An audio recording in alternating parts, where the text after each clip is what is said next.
Good morning and welcome back to my lilac hill. My name is Brittany. If you're new here, welcome. If you're not new here, welcome back. I'm gonna do another garden tour here with you guys today, and it is Friday, May 26th, and I am wearing a sweatshirt because it was 53 degrees when I woke up, so it's a little chilly today, but I do have a lot going on in the garden that I wanted to show you. So let's start out here in front and then we'll kind of wrap our way around to the garden. I'll start here. This is my lovely hanging basket that Kyle took Miles to go get for me for Mother's Day, which was a super sweet little surprise. And then down here in my whiskey barrel planter, I had originally wanted to do sweet peas, but we got really hot pretty early. I know we're cooler today, but we got too hot for them, and they are in here. I started the seeds. This is sweet pea right here, but they're just not thriving right now. I'm gonna leave them alone and see what they do, but my idea was to have them trellis up the post, and I don't think they're gonna do that. So what I've done is I've taken several little clippings off of a moss rose plant and also portulaca. That's portulaca there. That's moss rose there. And then also a little part of a bleeding heart that fell off. And so I've just kind of planted those in here. And theoretically, it should take off, and this should be just really full and lush and drought tolerant. I usually forget about this planter for some reason, even though it's right here in front. So I need something drought tolerant in here or it'll die. So I think that'll work out really well. And then of course I've got my hummingbird feeders, and that one is really nasty. I need to get it cleaned out. The bugs can get in that one. The holes are quite a bit bigger and they're able to get in there. This one, they don't get in as much, but it's kind of nasty too and needs cleaned out. Over here in the little front garden bed, most of what is coming up is wildflowers that seeded themselves from what I planted last year, and they're just coming up. So that's what you see that's already pretty well established. But let me kind of jump up here. You do see a lot of other seedlings coming up, also several weeds, but I'm hesitant to pull the weeds until I know everything has come up. But that's all kinds of zinnia and cosmos and poppy, and let me see if I can zoom in. My comfrey that's right there, I dug that up and took it over to Kyle's house several weeks ago, and it's doing okay over there at Kyle's house, but I guess I left some roots, and so now it's coming back over here, so that's exciting. But lots of different wildflowers in here. This right here is coneflower or echinacea, and then let me hop back down here. And then that sedum that my mom gave me is really starting to take hold, that I just put over here this spring. There's another little piece of it, and weeds. And this is wild parsley, which I've been trying to pull up, and it's driving me nuts. It's coming back like crazy, and I think I'm probably gonna end up just having to leave it alone. And then I did start some cilantro seed. This is parsley from last year. Let me get out of my shadow. Parsley from last year. A little bit of dill coming up, and then of course all of that mint that I did not put there, but whoever lived here, not even before me, but a few tenants ago, they planted that. And yeah, well, as you know, if you have mint, you'll never not have mint. It kind of goes crazy. You cannot kill it. Last year I would take my weed whacker and I would whack all that down, and it still comes back like within a couple of days.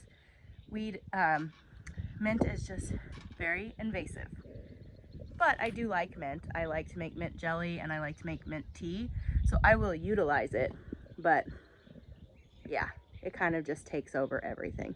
And then over here in my little planter, I had just thrown a sweet potato that I had started to try and get slips off of.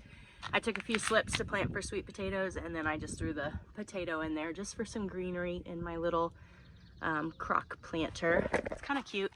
On the front, it's got some, well, you can see it with my shadow. It's got some little carrots on it.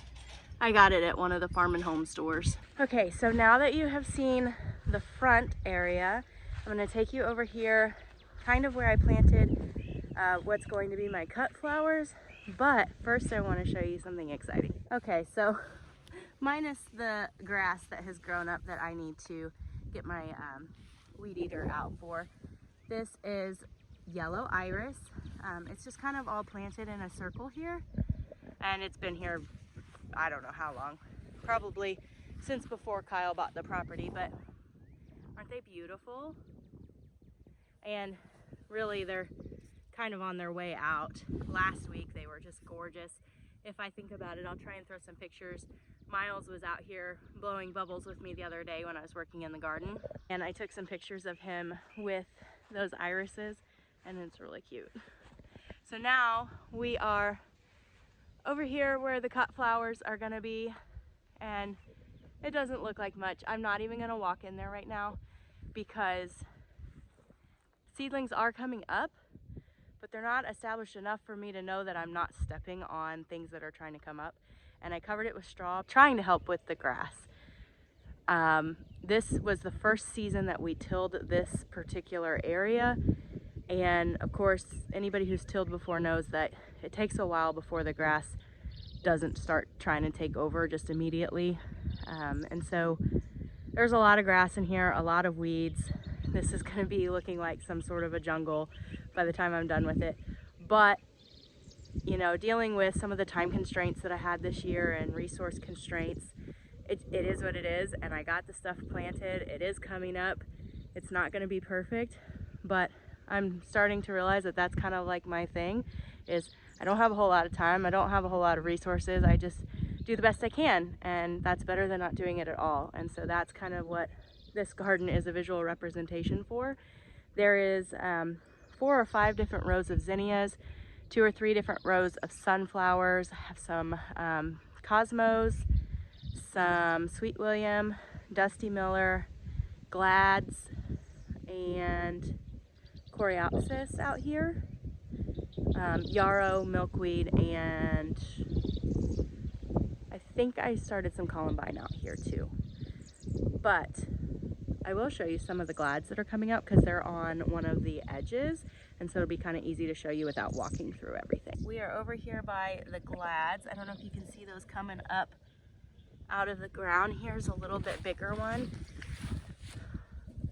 I bought 50 bulbs. Here's one right in here and right here. I bought 50 bulbs and I planted about 25 of them.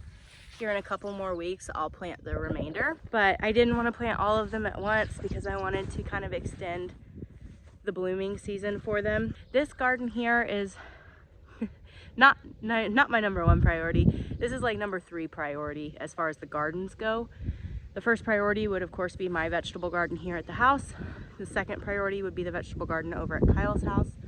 Third priority would be this flower garden. And I know I told you I would show you the wall of irises, or the fence row of irises in full bloom, but I missed last week because it was raining and I was really busy.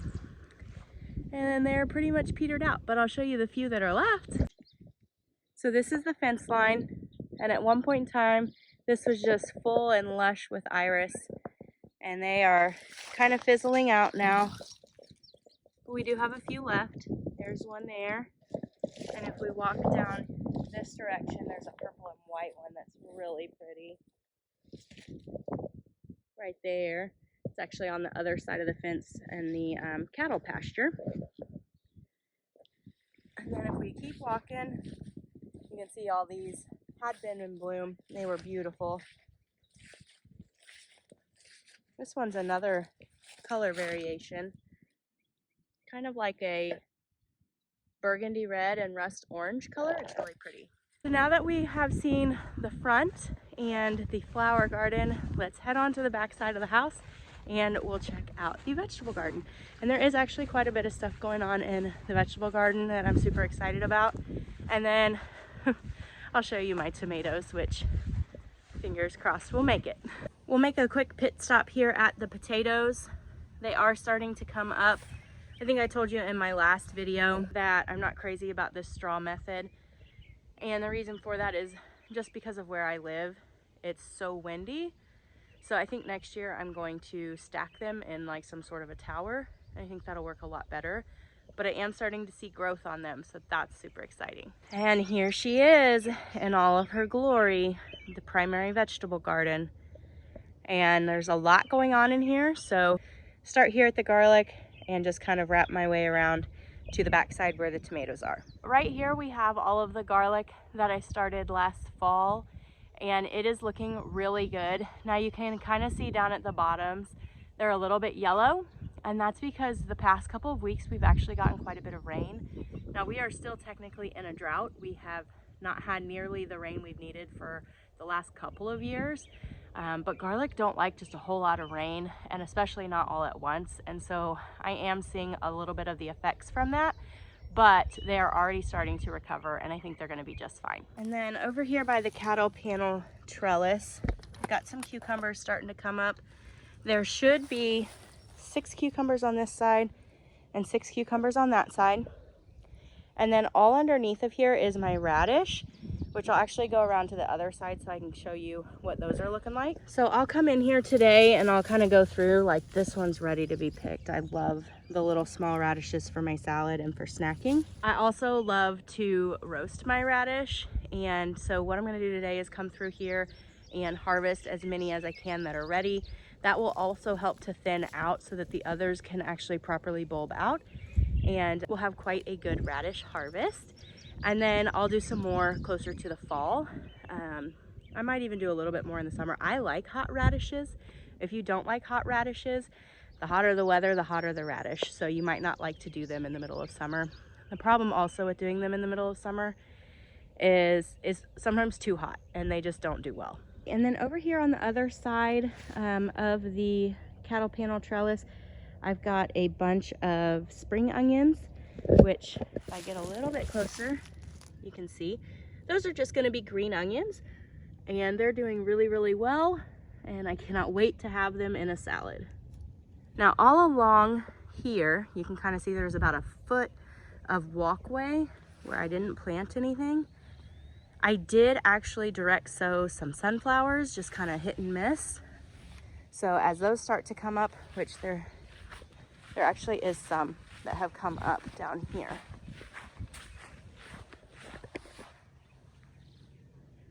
So that'll be really pretty. And I may need to thin a couple of them out, but I wanted to make sure there was a lot of pollinator attracting flowers in this garden. So I did some marigolds, sunflowers, and zinnias just kind of spread throughout the garden. So as the season progresses, you'll start to see those come up, and it'll just add a lot of color and beauty to this space. And then right next to those spring onions is my green bean bed, which, as you can see, something has been going to town on these. Now I did come out here the other day and I heavily coated all of these green beans with diatomaceous earth to try to prevent some of that pest damage. However, we got some rain day before yesterday, and so it's been washed off. So I'm gonna have to come back out here and do that again. I do think that they will be fine. If they're not fine, I can always start more seeds. I have plenty of green bean seeds, and I'll usually do 2 or 3 rounds of green beans every year anyways. But if these can survive, that would give me a great head start, because I direct sowed these several weeks ago. So hopefully they'll recover from this bug damage. If not, I may even just rip them all out and start over. And then, so the green beans were right here. If we move to this bed, this was all beets, and less than 10% of them came up. Again, we had that freeze really late in the season after I had already sowed these. So I think that kind of affected them. I'm gonna leave it alone and just harvest them as they come up. And I'll do another big round of beets this fall. So I'm not too concerned about this, but I do have, I don't know, probably 20 or 30 that are starting to come up. And then as we come down here, right next to the beets was carrots. And at one point I remember telling you that I don't think any of my carrots are gonna germinate. It's been way too long. We got that freeze. We haven't had enough rain, so I just don't think it's gonna work. Well, I was wrong, because those are carrots. And there's several of them. Now, there is nowhere near the amount of carrots that I planted. But I don't know about you guys, I will take some carrots over no carrots any day of the week. And there's always fall. So that's the thing that you guys need to understand about gardening, is if it doesn't do well in the spring, or if your area gets too hot too quickly for things like your brassicas or beets or radish, carrots, that kind of thing, utilize the fall. I know by that time, a lot of us are really exhausted from maintaining our garden all season long, but if you can throw some things in for a fall garden, you'll have fresh food clear till about Christmas, sometimes even January. I know my best friend, she threw some broccoli in the spring, didn't do anything all summer long. She decided to just leave it, threw some row cover over it, and she was out there picking broccoli in the snow in January. So sometimes you just gotta let it do its thing, and you'll be thankful for it later. Okay, so this was the carrots. I've just kind of moved directly over here. This is where I direct sowed some okra plants, and I do have some coming up. Let me see if I can find one. These, I believe, are sunflowers that I put in. I don't think that's okra, but I could be wrong. I just kind of threw okra seeds everywhere in here. And they might actually be okra, because that's okra, and it looks pretty similar to that. So it could be okra. I've got several starting to come up. I don't really want to be walking in through there because I did put seeds in. I had to move down a little further because the sun is like directly over me at this point in the morning. I did not get out here as early as I really should have because I had a lot going on this morning. But the sun was so bright, I couldn't even see what I was showing you guys. So I had to move down to the shade so I can kind of see the garden, and I'll try to zoom in. Again, a lot of the stuff in the middle area, I don't want to be walking in there to really show you. There's not a lot to see anyways, it's not coming up yet. But I don't want to be stepping on where my seeds are, because I did throw straw down. And I know generally where my walkways are, but until stuff starts coming up, I'm not messing with it. So okra was right here. Left a big empty space for where my peppers are gonna go. And then up there, let me zoom in, you'll see the salad garden area. I'll show you that when I get on the other side, that way you can see closer. But it's doing pretty well. Some of the stuff is already starting to bolt. So I gotta get out here and I need to start harvesting some stuff so that I can have a good salad this weekend. So the next thing I'm gonna show you is some of the tomatoes that I've put along this back side here. But first I wanna talk to you a little bit about that. So this year I have had a lot on my plate, a lot of stress, a lot of changes in my life, definitely feeling quite a bit overwhelmed. But I was not going to not start my own seeds, because I can't afford to go to a garden center and spend $1 per plant or $3 or $4 per plant. With the amount of gardening that I do, it would cost me thousands to fill my garden, and I don't have thousands to do that. So I knew I had to start my seeds. Now I was low on resources, low on money as it was, and low on space in my house to start these seeds. So this year was by far my worst year of seed starting. And I kind of knew it would be, but I figured I'm just gonna do it anyways. So really what I had to do with my tomatoes is sow several seeds in the same solo cup. And so they didn't have a lot of space, they didn't get super well established. And then our weather was terrible this spring. And so I could not get them very well hardened off, because we kept going from hot to cold to rainy to sunny to hot to cold. And yeah, it just didn't work out very well for me this year. So I transplanted my tomatoes last weekend. Today's May 26th, I think I said. Friday, May 26th, 2023. Planted these last weekend, and they were very small seedlings. They had not been properly hardened off, and I knew it was a huge risk. But I have some extra seedlings that are struggling too, but I'm trying to kind of baby those just in case some of these are to die. Now I planted 48 tomato plants out here, and I have 24 more that I could put in. Kyle's mom started a lot of extra tomatoes, and she has a hoop house, and so she started them outside, and they were well acclimated. They got the sun right away. They are very well established because they were outside the whole time and had plenty of space, plenty of sunlight, and that kind of thing. And so I'm gonna take some of her extras and fill in. That way I at least know I'm gonna have some tomatoes that for sure survive. but it's been a week and a lot of these guys are still here and I'm pretty impressed. So the reason I'm showing you this is because I know how overwhelmed and stressed out I was with everything that was going on this year, and I'm sure a lot of you are as well. And I just don't want anybody thinking like, oh, I've got all this going on, I can't garden. Yes, you can. It may not be Instagram perfect or Pinterest worthy, but you can still do it. Some of the stuff will probably die. Some of it will probably not do as well as if you'd had all the time and money in the world to take care of it, but you can do it. So I know it's really nice to look through Pinterest and Instagram and TikTok and YouTube and see all these beautiful lush gardens.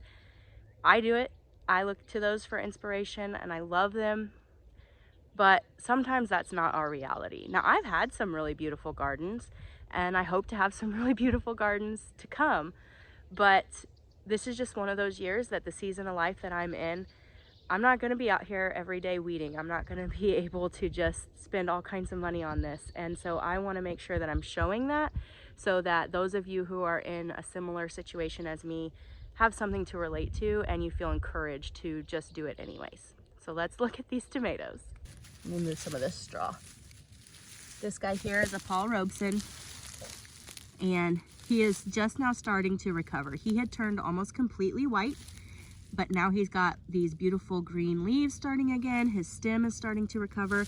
Paul Robeson is a dark purple type tomato and has a lot of anthocyanins. So this purple stem for this variety is perfectly fine.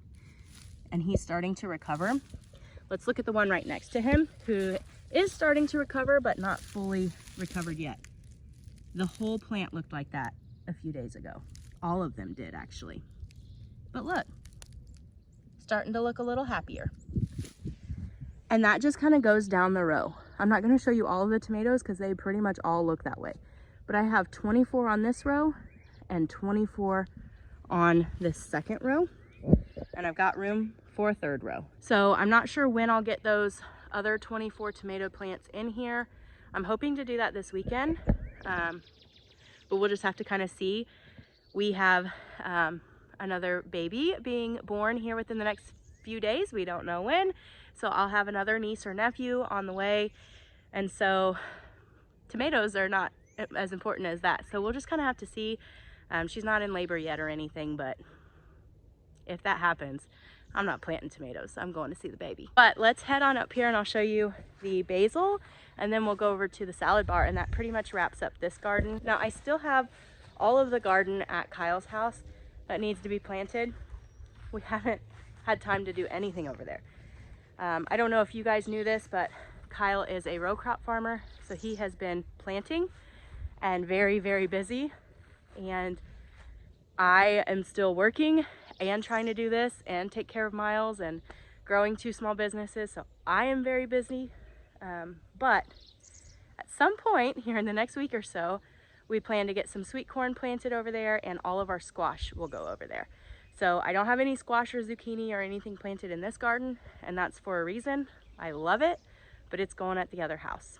So let's look at this basil. So this, you can kind of see I've got 3 little marker sticks. I've got 3 rows of basil seed that I threw in here. I have regular Genovese basil, Thai basil, and cinnamon basil. And I was trying to see if I could show you some of the seedlings that are coming up. The Genovese basil is harder to see, so I'm going to head over here to the Thai basil, but you can see it's starting to come up. And I don't want to move a whole lot of the straw over there, but I think some of the cinnamon basil is coming up as well. And then if we head over here, I had started quite a few kohlrabi plants, and I only had 2 kohlrabi and cabbage plants that made it. Actually, I think it's just the 2 cabbage plants. I don't think the kohlrabi survived. So those 2 are Napa cabbage. They are probably the only 2 Napa cabbage that I'm going to grow this time of year. I'm going to save the rest of my seed for fall. I had started several kohlrabi, and I forgot about them and didn't water them very well, and they died.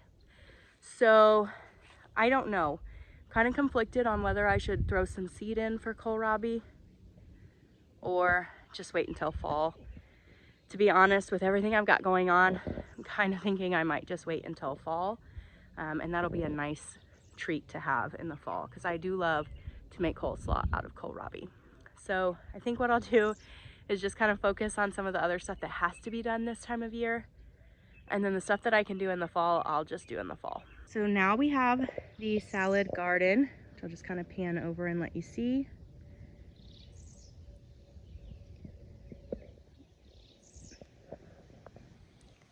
So right here, this first row is black-seeded Simpson.